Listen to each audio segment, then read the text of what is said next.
अब खबरें विस्तार से। विमेंस कॉलेज में एबीवीपी की जीत के बाद शेष सभी छात्र संगठन अब आंदोलन के मूड में आ गए हैं। रविवार को उन्होंने एक संयुक्त बैठक की। जमशेदपुर विमेंस कॉलेज में छात्र संघ चुनाव के मद्देनजर एबीवीपी को छोड़ शेष सभी छात्र संगठनों के प्रत्याशियों का नामांकन रद्द हो जाने से एबीवीपी का चुनाव से पूर्व ही सभी 6 सीटों पर कब्जा हो गया है। इसके विरोध में एनएसयूआई, जेसीएम समेत सभी छात्र संगठन अब एक मंच पर आ गए हैं। रविवार को जुबली पार्क में उन्होंने संयुक्त बैठक में जोरदार आंदोलन और चुनाव बहिष्कार का निर्णय लिया। वुमेन्स कॉलेज के प्राचार्य द्वारा एबीवीपी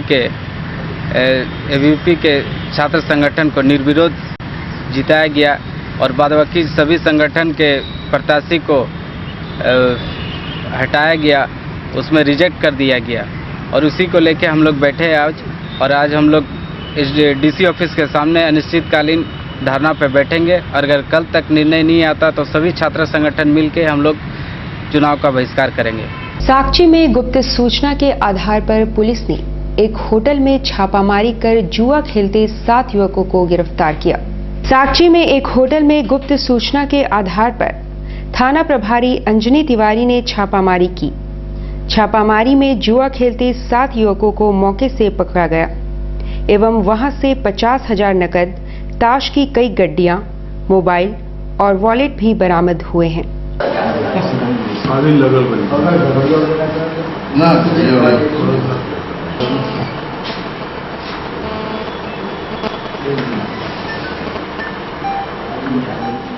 छापामारी कल संध्या में जुआ खेलते हुए 7 व्यक्तियों को गिरफ्तार किया गया है और उनके पास से ताश के पत्ते करीब 63,000 रुपये और काफी मोबाइल बरामद किए गए हैं, करीब 53,000 रुपये हैं। अच्छा, और क्या क्या है? इसके अलावा मोबाइल हैं, सिगरेट के डिब्बा है, दारू का 2 बोतल है, ताश के पत्ते हैं। संदिग्धावस्था में खेलते हुए गिरफ्तार किया गया था और इसके अलावा उस क्रिस्टल गेस्ट हाउस का रजिस्टर को लाया गया है जिसको दिया गया था। इस संबंध में अनुसंधान कर रहे हैं हम लोग। सोनारी गोदाम बस्ती की रहने वाली संध्या रानी नामक महिला की विद्युत स्पर्शाघात के कारण मौत हो गई। सोनारी गोदाम बस्ती की रहने वाली संध्या रानी नामक महिला अपने घर पर रविवार की सुबह पोछा लगा रही थी, तभी वहां स्थित बिजली की तार से जोरदार झटका लगा और वो बेहोश हो गई। उसके पुत्र ने एमजीएम अस्पताल पहुंचाया, जहां डॉक्टरों ने उसे मृत घोषित कर दिया। 3 वर्ष पूर्व ही उसके पति की भी मौत हो चुकी है। घर को पोछा मार रही थी तो जैसे हाथ ऊपर की ना, हाथ तो करंट में शर्ट की करंट लगने लग गया और फिर मम्मी फेंका गई तो सर में भी चोट लगी। मैं देखा तो मम्मी का तीनों हाथ जला हुआ था। उसके बाद फिर हम लोग टीएमएच में तो ले गए, लेकिन फिर एक अंकल आके बोले कि मम्मी नहीं है। पूरा संध्या सिंह। धतकेडी में रविवार की सुबह एक व्यक्ति का शव सड़क पर पाया गया।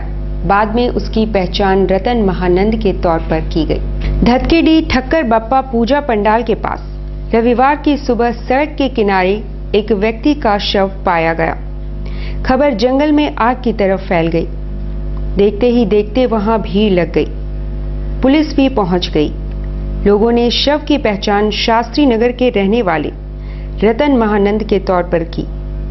बताया जा रहा है कि वो शराब पीने का आदी था। वह सूचना मिली थी करीब 7 बजे, 7-7:15 बजे कि एक आदमी वाटर टावर एरिया में गिरा हुआ है, पड़ा हुआ है, शायद मर गया बोल के इस तरह से फोन आया। तो मैं देखे सही में आदमी पड़ा हुआ था, मर गया था। इसलिए हम बिष्टुपुर थाना प्रभारी को सूचना दिए। थाना वाला आई थी और उसके बाद अपना उसको परिवार का पता चला, किसी तरह से परिवार लेके आए हैं। क्या नाम है, कहाँ खाने का कुछ पता चल पाया है? अब हमको तो इतना कंफर्म मालूम नहीं। उनका भाई बता रहे हैं कि उनका नाम रतन महानंद है। थाना से सूचना मिला है, यहाँ से थाना में सूचना मिला है। थाना हमको कॉल किया कि ठक्कर बाबा मैदान के पास एक लाश पड़ा हुआ है। यहाँ आने के बाद लोग पता बताया कि इसका नाम रतन है, शास्त्री नगर के रहने वाला है।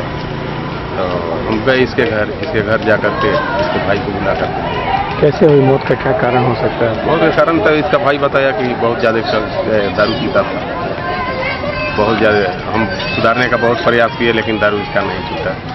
दारू के चलते मौत हुआ है, दारू ज़्यादा पीने के कारण। लाफार्ज कंपनी प्रबंधन के विरोध में लाफार्ज ठेका मजदूर संघर्ष समिति द्वारा जोरदार आंदोलन की चेतावनी दी है। ठेका मजदूरों के हितों को नजरअंदाज करने का आरोप लगाते हुए लाफार्ज ठेका मजदूर संघर्ष समिति द्वारा आंदोलन की घोषणा की गई है। रविवार को समिति के अध्यक्ष अंबुज कुमार ठाकुर ने संवाददाता सम्मेलन बुलाकर उक्त आशय की जानकारी दी। आज ठेका मजदूर संघर्ष समिति के द्वारा आज यह प्रेस वार्ता इसलिए रखा गया कि पिछले दिनों लाफार्ज प्रबंधन को हमने 4 सूत्री मांग पत्र ठेका मजदूरों के सवाल पर दिया था, जिसमें प्रबंधन के द्वारा सकारात्मक पहल करने की बात उस पत्र में दिया गया था जो मेरे नाम से था। सबसे दुखद बात यह है कि आज 2 माह बीतने के बाद आज तक प्रबंधन उस पर किसी तरह की कार्रवाई नहीं कर पाई। दूसरा ओर हम आपका ध्यान आकृष्ट कराना चाहेंगे कि चूंकि लाफार्ज का अधिग्रहण अभी निरमा कंपनी कर रही है और ऐसे परिस्थिति में किसी भी सुविधा में कटौती करना गैर कानूनी है, लेकिन इसके बावजूद लाफार्ज प्रबंधन ठेका मजदूरों के जो नाश्ता था उसमें 1 रुपया से 5 रुपया की बढ़ोतरी कर दी गई। ये सरासर गलत है, इसका लाफार्ज ठेका मजदूर संघर्ष समिति विरोध करती है। संथाली फिल्म तोगे सुतम का रविवार को एक औपचारिक कार्यक्रम में प्रीमियम का आयोजन हुआ। संथाली फिल्म तोगे सुतम के प्रीमियम में संथाली समाज के लोगों ने उत्साहपूर्वक भाग लिया। इस दौरान फिल्म के कलाकारों के साथ साथ निर्माता निर्देशक पीताम्बर हांसदा का दर्शकों से परिचय कराया गया। 3 वर्षों के अंतराल में बनने वाली इस फिल्म में झारखंड के अलावा उड़ीसा और बंगाल के कलाकार काम कर रहे हैं। ये सागुन फिल्म प्रोडक्शन के बैनर तले तोड़े सुतम संथाली फिल्म है, उसका ये प्रीमियर शो हो रहा है। और ख़ास बात यह है कि इस फिल्म का निर्माण में लगभग 5 साल लगे हैं और काफ़ी उतार चढ़ाव के बाद ये फिल्म बना और बहुत खूबसूरत फिल्म। हम समझते हैं कि अब तक का फिल्म संथाली फिल्मों में एक बेहतरीन फिल्म साबित होगा। और चूँकि अब झारखंड सरकार ने भी फिल्म पॉलिसी बना दी है, कॉर्पोरेशन का गठन हो गया है, अब अनुदान मिलना भी शुरू हो गया है, तो ये फिल्म आने वाले दिनों में संथाली और क्षेत्रीय फिल्मों को एक मुकाम तक पहुंचाने में मील का पत्थर साबित। प्रीमियम के दौरान जानी मानी संथाली फिल्म निर्देशक शिवलाल सागर मंच पर आ गए और जब बोलने लगे तो रमेश हांसदा ने उन्हें बोलने से रोक दिया। बाद में शिवलाल सागर ने बताया कि इस फिल्म को बनाने में उन्होंने रात दिन मेहनत किया और वे निर्देशक नहीं, मगर अंतिम समय में उनका नाम हटा दिया गया है।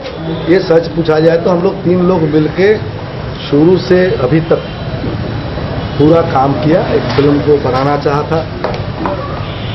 एक जितराई हांसदा जी पूरा पैसा इन्वेस्ट कर रहे थे इस फिल्म में, जितराई टूडू, और पीताम्बर हांसदा जो अभी डायरेक्टर बन गए हैं, प्रोड्यूसर बन गए हैं, वो निश्चित रूप से कलाकार जुटाने में सब में बहुत काम उन्होंने भी किया है, इसमें कोई झूठ नहीं। आज क्या कह रहे हैं कि बैनर में आपका नाम नहीं है? वो मेरे को समझ में नहीं आ रहा, ना मेरे से कोई झगड़ा है ना कुछ है, कुछ भी नहीं है मेरे साथ झगड़ा झगड़ा। ये फिल्म बनी थी 90% 80% बन चुकी थी और गड़बड़ जो बताया उन लोगों ने टेक्निकल गड़बड़ के चलते नहीं वो रिकवर हो पाया था। तो उसके बाद हुआ क्या कि बाकी को फिर ये लोग मेरे को भी बताया नहीं। एक लाइन में इस पूरी फिल्म में आपका क्या योगदान बाद में किया गया है, जो इसमें मेरे को नहीं बुलाया गया ना बताया गया, पर अभी डायरेक्टर कोई और है। किस तरह का योगदान है आपका? बोल तो रहा हूँ, मैं पूरा डायरेक्टर रहा हूँ पूरी। वो दोनों किसको एम्प्लॉय थे साहब? कौन कौन? जितराई हांसदा जी, पीताम्बर हांसदा, उनका घर चल रहा था।